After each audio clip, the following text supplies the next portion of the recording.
अस्सलामुअलैकुम। आज प्रोग्राम 4.23 करेंगे। स्टेटमेंट को अच्छे से पढ़ेंगे, इसका जो लॉजिक है उसको अच्छे से डिफाइन करेंगे और हर एक चीज़ को क्लियर कर दूंगी आपके लिए कि लॉजिक जो बनाना है वो आपके लिए आसान हो सके। मेरा मेन मकसद ही यही है कि जो प्रॉब्लम है उसको अच्छे से पढ़ के ये बताऊं कि किस तरह से लॉजिक बनता है, ताकि किसी भी किस्म का आपको स्टेटमेंट आए, प्रोग्राम आए, आप उसका लॉजिक बना सके। बाकी आपने प्रैक्टिस लाजमी से करनी है। मैंने आपको बता रखा है कि किस तरह से प्रैक्टिस होती है डेव C++ में, किस तरह से प्रोग्राम को रन करते हैं, चेक करते हैं, तो आपने लाजमी से प्रैक्टिस करनी है। लेकिन आजकल मैं अब आपका जो प्रॉब्लम है उसके लॉजिक पर ज्यादा फोकस करने वाली हूं ताकि आपको अच्छे से समझ आ सके। तो सबसे पहला स्टेप होता है आपने प्रॉब्लम को समझना है। प्रॉब्लम समझ में आ गई तो सोल्यूशन खुद ब खुद ज़हन में आ जाएगा। तो यहाँ पर उन्होंने कहा कि एक ऐसा प्रोग्राम लिखें जिसमें इनपुट किया जाए डिस्टेंस ट्रैवल, के कितना डिस्टेंस ट्रैवल करना है और किस स्पीड से करना है गाड़ी ने। उसके बाद आप कैलकुलेट कर दें वो टाइम जो चाहिए वहां तक पहुंचने के लिए, यानी उस डिस्टेंस को कवर करने के लिए, फिर उस टाइम को डिस्प्ले भी करवा दें। अभी मैं आपको अच्छे से ये समझा देती हूँ कि क्या कहा गया है एक्चुअल में। तो सबसे पहले हम यहाँ पर एक छोटी मोटी सी गाड़ी बना लेते हैं जैसी तैसी करके, ताकि आपको अच्छे से समझ आ सके।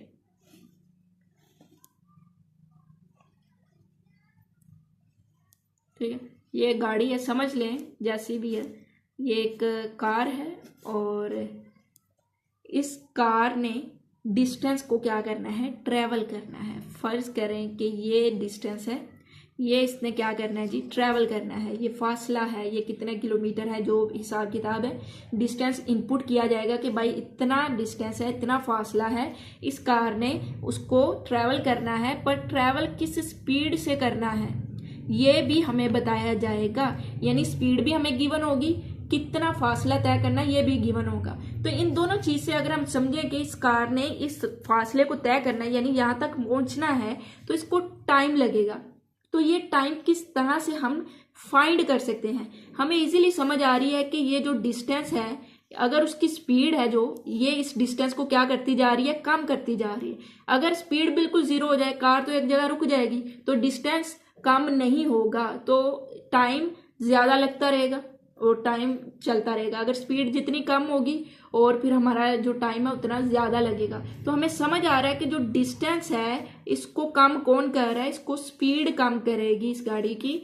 तो डिस्टेंस बाय स्पीड आएगी, उससे हम टाइम डिफाइन कर सकते हैं या फिर फाइंड कर सकते हैं कि जो डिस्टेंस है उसको कौन डिवाइड कर रहा है, उसको जो स्पीड है वो कम करती जा रही है। तो स्पीड जो है ना उसके साथ हम डिवाइड कर देंगे, तो डिस्टेंस को डिवाइड करेंगे स्पीड से, तो हमारा जो फासला वो तय होता रहेगा और जिस हिसाब की स्पीड होगी उस हिसाब से हमारा टाइम होगा। अगर तो स्पीड जो है ना उसकी ज्यादा होगी टाइम कम लगेगा, अगर स्पीड उसकी कम होगी तो टाइम फिर हमारा ज्यादा लगेगा। इसलिए हमने डिस्टेंस को स्पीड के साथ डिवाइड किया है। तो आपको यहाँ पे समझ आ चुकी होगी कि हमने टाइम कैसे निकालना है या डिस्टेंस को ही स्पीड पर क्यों डिवाइड किया गया, क्योंकि हमें पता है कि जो डिस्टेंस है ये डिवाइड ही स्पीड से हो रहा है। ये जो कम क्यों हो रहा है, क्योंकि गाड़ी एक स्पीड से चल रही है, इसलिए ये फासला तय हो पा रहा है। तो ये चीज अगर आपको समझ आ गई है तो मेरा नहीं ख्याल इसके बाद कोई मुश्किल बची होगी एक लॉजिक को फाइंड करने के लिए।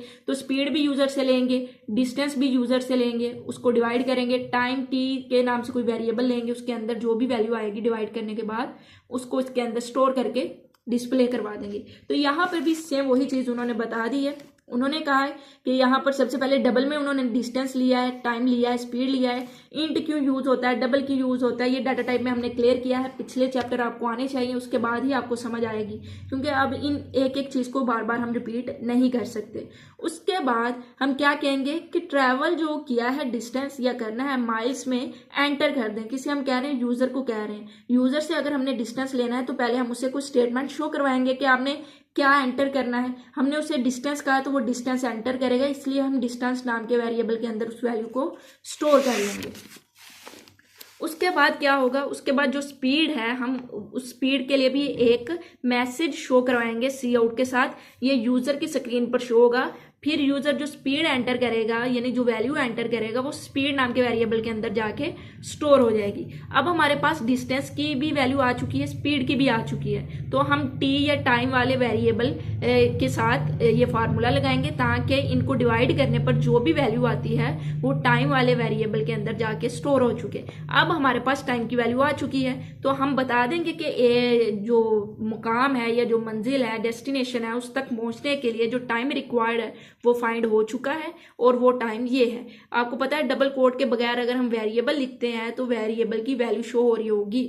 ओके, तो इस तरह से हम क्या बता सकते हैं, हम बता सकते हैं कि कितना टाइम लगेगा एक जो हमारा कार है उससे स्टार्ट से एंड तक जाने के लिए, अगर हमें स्पीड का भी पता हो, डिस्टेंस का भी पता हो। तो यहाँ पर घंटे उसने खुद से लिखा, आपको नजर आ रहा होगा डबल कोट्स में लिखा है, तो ये एज इट इज मेंशन हो रहे होंगे। तो हमारे पास जो टाइम आ रहा है वो घंटों में आ रहा है कि इतने घंटे लगेंगे या फिर इतने लगेंगे। स्पीड और डिस्टेंस से हमने फाइंड कर लिया टाइम को। आई होप ये एक छोटा सा टॉपिक प्रॉब्लम थी, लेकिन मैंने कोशिश की आपको इसकी अच्छे से समझ आ सके, इसीलिए मैंने डिटेल में समझा रही हूँ। हालांकि ये 2 से 3 लाइन में जो उस्ताद होते हैं वो समझा देते हैं कि ये हो रहा है, ये हो रहा है, ये हो रहा है, लेकिन मेरा मकसद ये नहीं है। मैं आपको इतना डीपली इसलिए लेके जा रही हूँ ताकि आने वाले जो प्रॉब्लम है उनको आप अच्छे से हजम कर सकें, समझ सकें। और इसके अलावा अगर पेपर में भी किसी भी किस्म का आपको क्वेश्चन आता है तो आप कंफ्यूज ना हो। अगर बहुत ही ज़्यादा मुश्किल भी हुआ तो आप कुछ ना कुछ ज़रूर कर सकेंगे, बजाय ये कि आप परेशान हो जाएं कि ये आउट ऑफ सिलेबस आ गया, ये बुक से नहीं आया,